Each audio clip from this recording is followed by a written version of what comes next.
కాలం దైవస్వరూపం.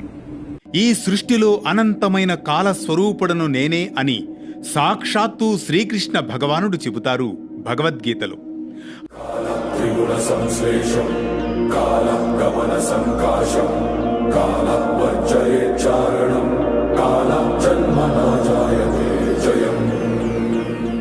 అటువంటి కాలాన్ని పూర్వం ఘడియలలో లెక్కించేవారు.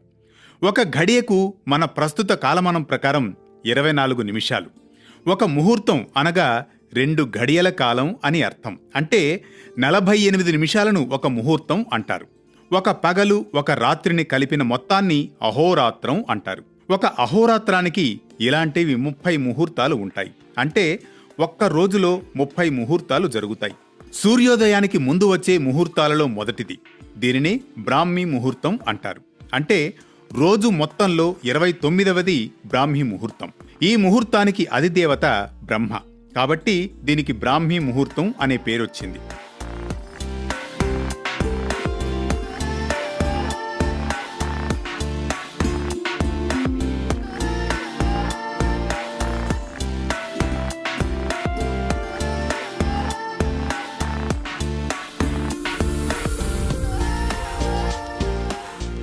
నిజానికి తెల్లవారుఝామును 2 భాగాలుగా విభజించారు.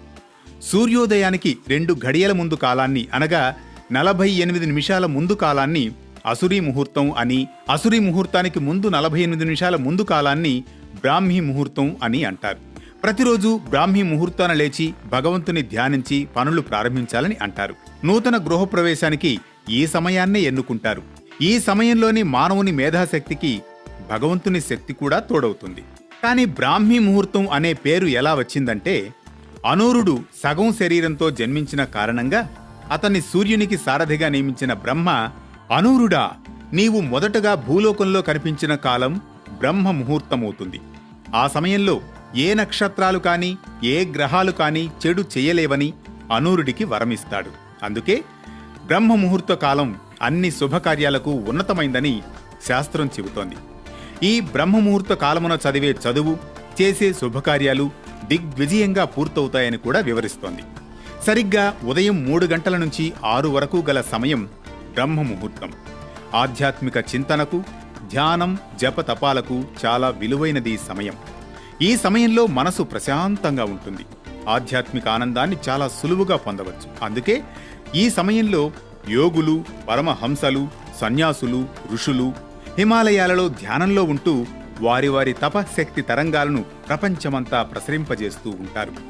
ఈ సమయంలో ధ్యానం చక్కగా కుదురుతుంది.